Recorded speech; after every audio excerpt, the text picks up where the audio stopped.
the cheaper it is to build, the quicker it is to build. And that's what really, really counts. As well as it being obviously a completely incredible, revolutionary airframe. This is a P-51.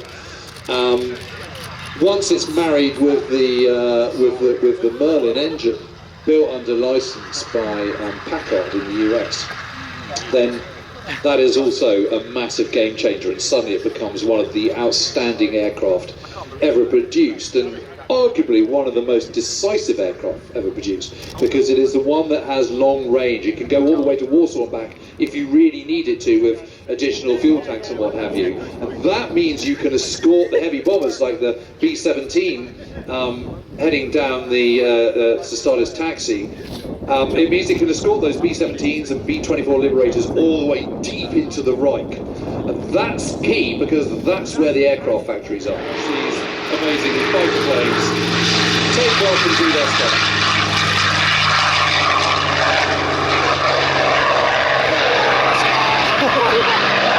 Whoa, I forgot that was it.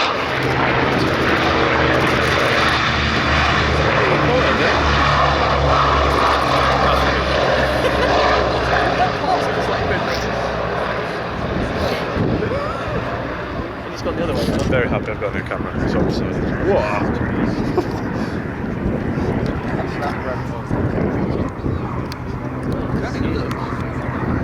That's taken 10 hours, speed of at least 200 miles per hour.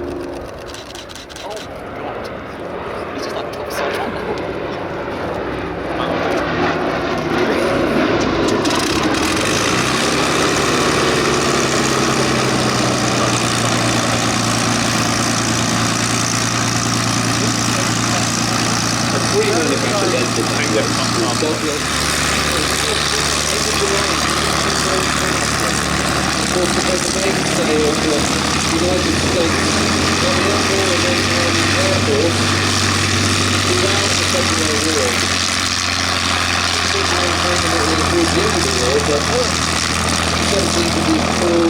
Of course, was the mainstay of the mighty 8th Air Force, as well as the 15th Air Force in Italy. And just a phenomenal aircraft. Again, could take huge amounts of punishment. But also, as anyone who's seen Masters of the Air will know, it was lethally dangerous too. 3 airborne so far. They are going to join up and give us a nice set piece shortly, as you see John Romain and Dave Pulliston taxi out in their Bouchons. I think 3 P-51s should make short work of the Bouchons. So how old do you think the film Memphis Belle is, James?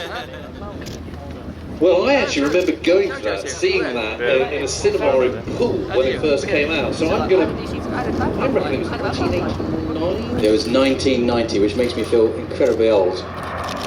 I actually watched it again not very long ago.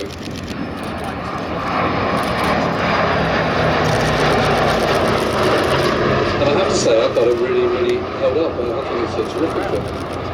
Brilliant, amazing film. The Bombay doors open on Sally B there, just as just giving us a belly side pass. Now, it always amazes me just how small the Bombay and those doors are on a B-17. You compare them to some of the Royal Air Force heavy bombers from Bomber Command, and it just amazed me that a crew of 10 in a B-17 against a crew of 7 at Lancaster, and actually the payload of a B-17 was considerably smaller.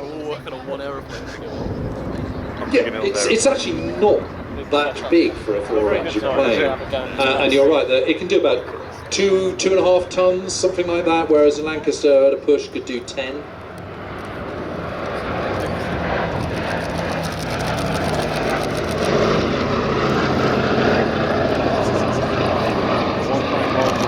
On the other hand, they are designed for slightly different roles. B-17 is predominantly a daylight bomber, cannons pointed upwards, so very underprotected, but the underprotection means that it can take more bomb load, so it's a payoff. But you know, that's why nearly 50% of all those who flew in Bomber Command didn't make it home.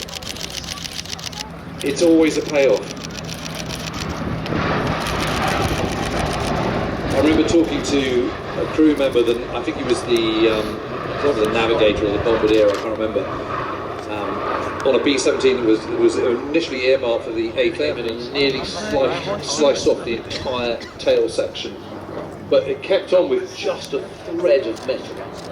So the wing sliced through more than 3/4 of the fuselage just in front of the tailplane. Yeah, that's more than enough for a couple of boo shots. And they still made it only. That's amazing for them.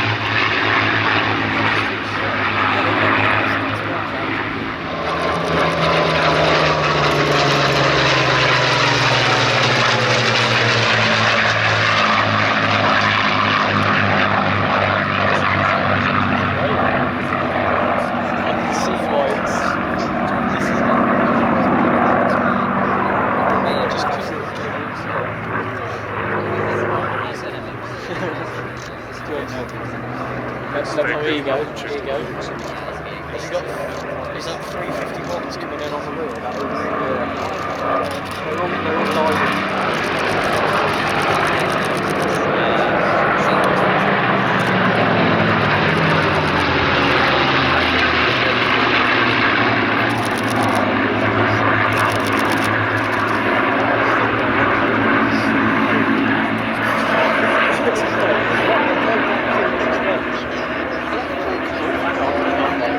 They're going to go over them.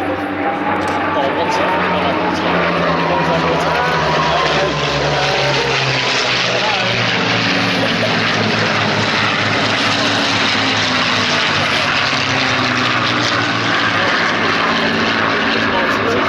The Spanish with Merlin engines, but the Messerschmitt run out of an airframe. You're getting a very good taste of what the Messerschmitt looked like, what it could do in the air.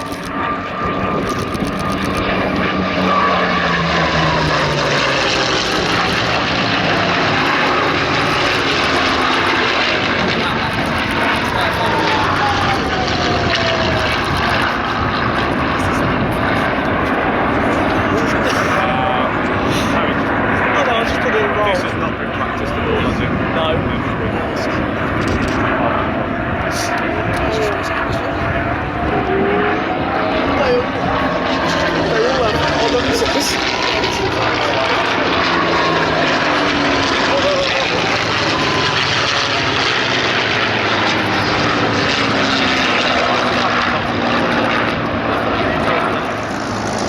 P-47 and both the Bouchons now landed. Dave and John bringing those Bouchons down very gracefully. With a crosswind, I'm told the Bouchon is a very difficult aircraft to land. I think there were quite a few landing accidents through the wall with the Messerschmitt.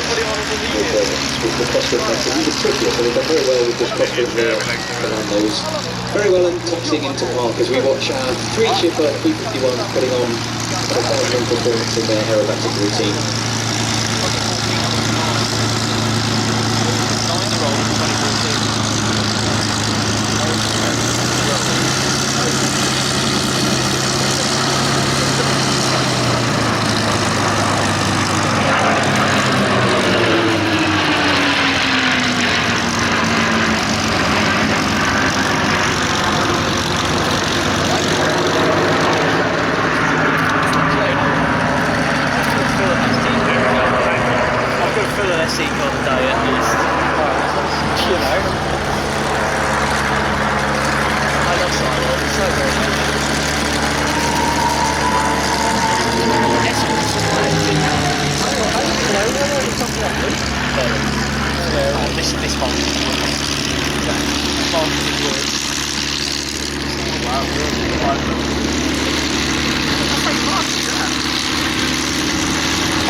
So there's a giant leap of faith for your novice pilot.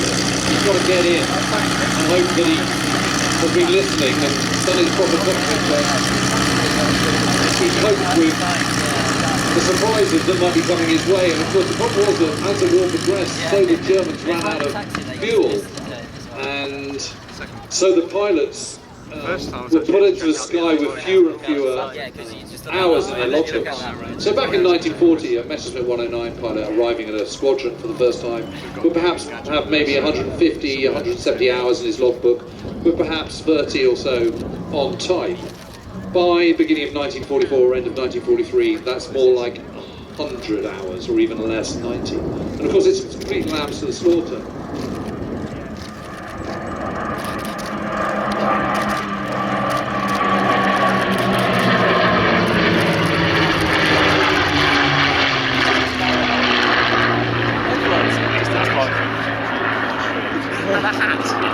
Up to the beginning of March 1944, from the beginning.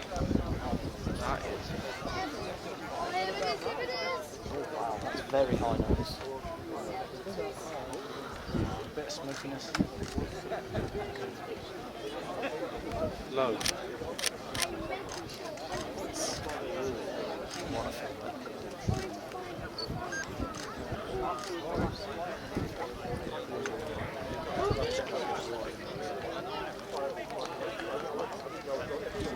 One of the things that fighter pilots often talk about their battles in the Second World War is how they're in the middle of a melee 1 minute and the next minute the skies are completely empty.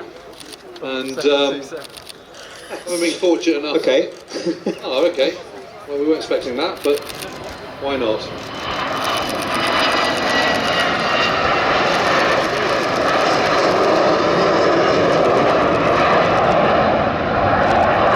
Something completely different.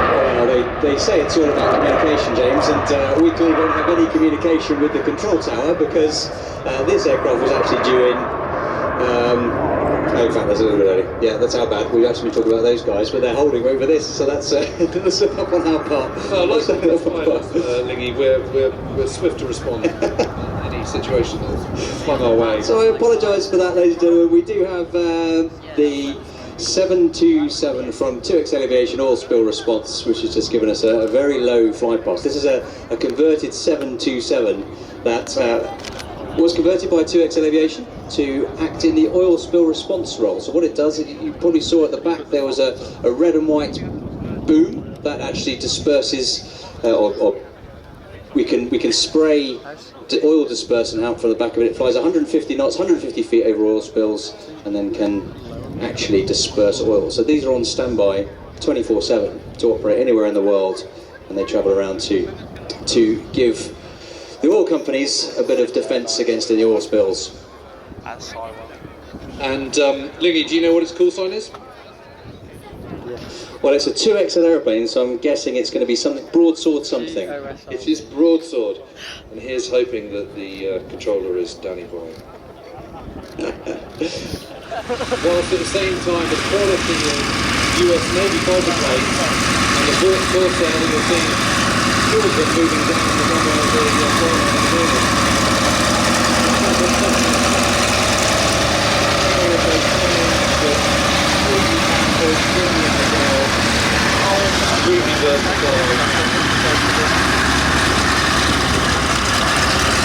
and just better than what the Japanese were producing by the second half of the war.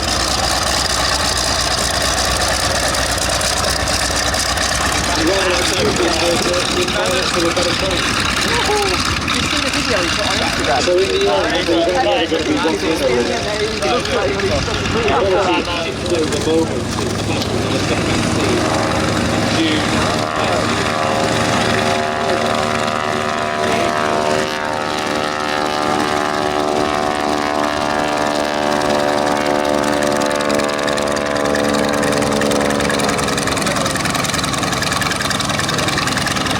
So there's the 46 Aviation super steerman getting airborne.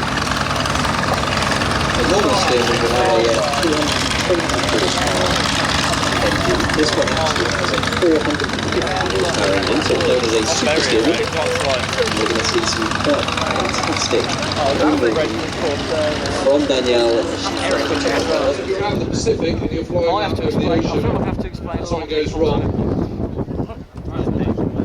there's not a lot of places you can go apart from down into the drink. Your chances of being found are not particularly high because of the huge vastness of it. I mean, it's difficult enough being picked up from the English Big Channel, wheel, red not that for your Navy pilots.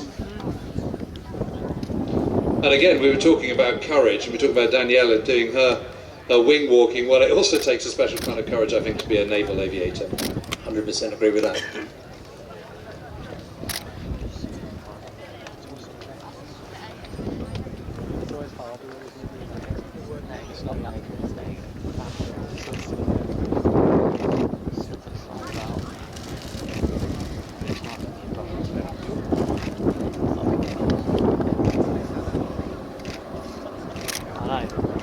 He had to do all the hard work.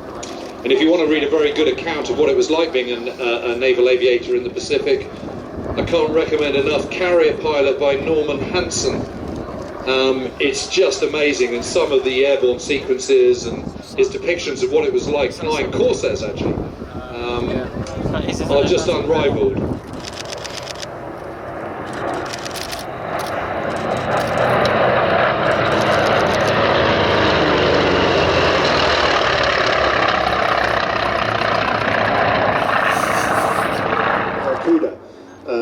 And here come the Corsairs from the left.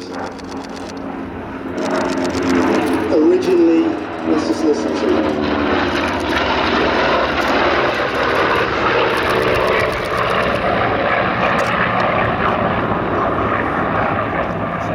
Originally, the Corsair was not particularly well regarded by the...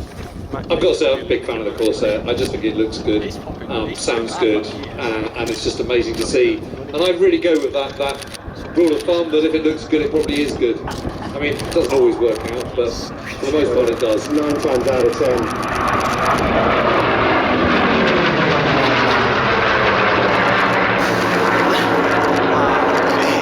Wow. Yeah, what's not to like? Well, James, do you know when the Corsair scored its last aerial victory? No, but it must be Korea or something. 1969.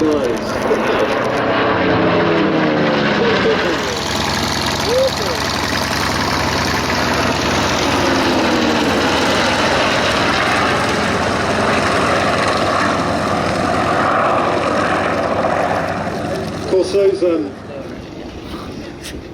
It's amazing, yeah. Yeah, it broke off because it cost him.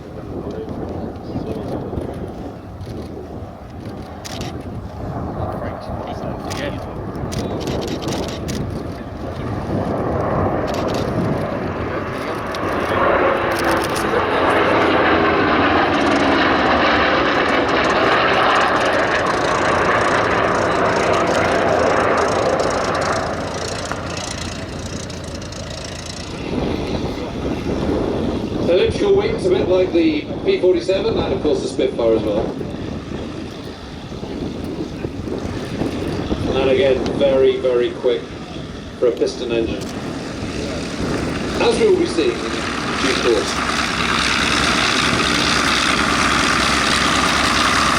This player's display in the Americans is shown by Sywell, so the even we find in the media side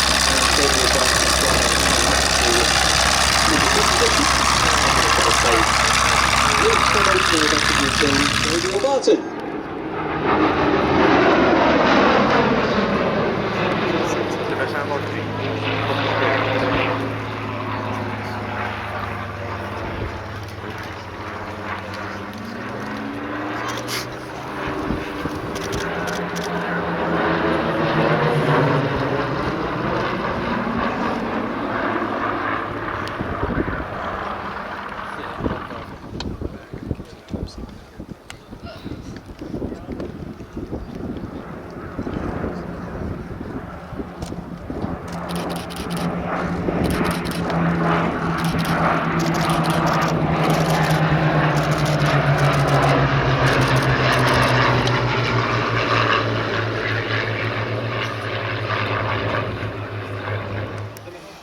What was the purpose of that one? Just recognition from the ground.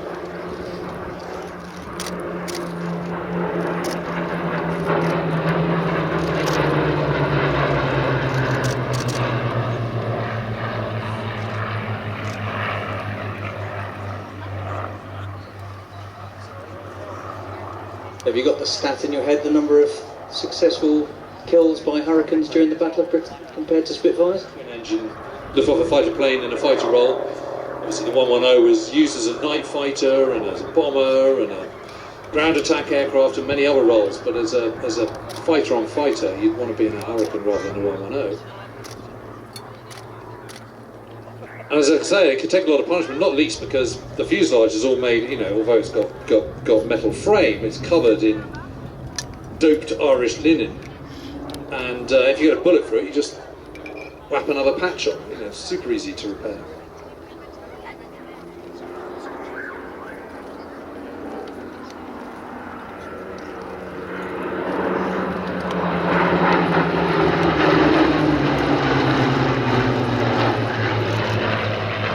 And numbers count.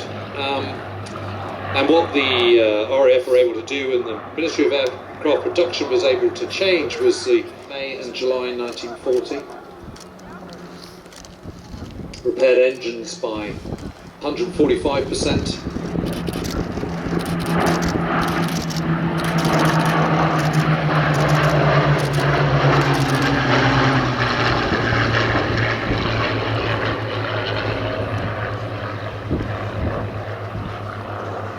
And production out itself was dramatically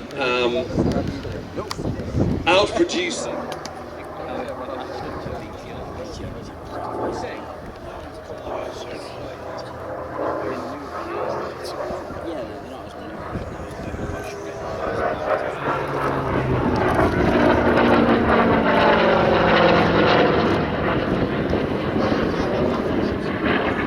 Lovely climbing 4-point roll there from Paul as he puts this Fury through its paces. A lot of you will know the name Paul Bonhomme from his experience flying many Warbirds in the airshow scene, but also as the world champion of the Red Bull Air Race when it was flying in its guise as the Red Bull Air Race back in the mid-2000s.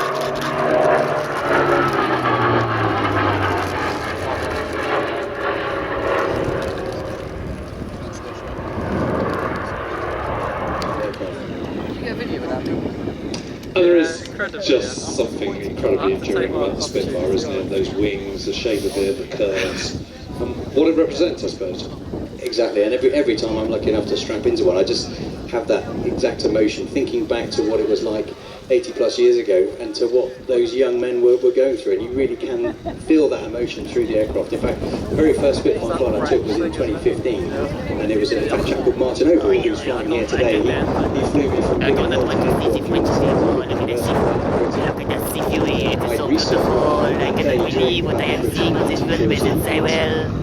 Came up, saw a story about a flight attendant called William Walker who had taken off.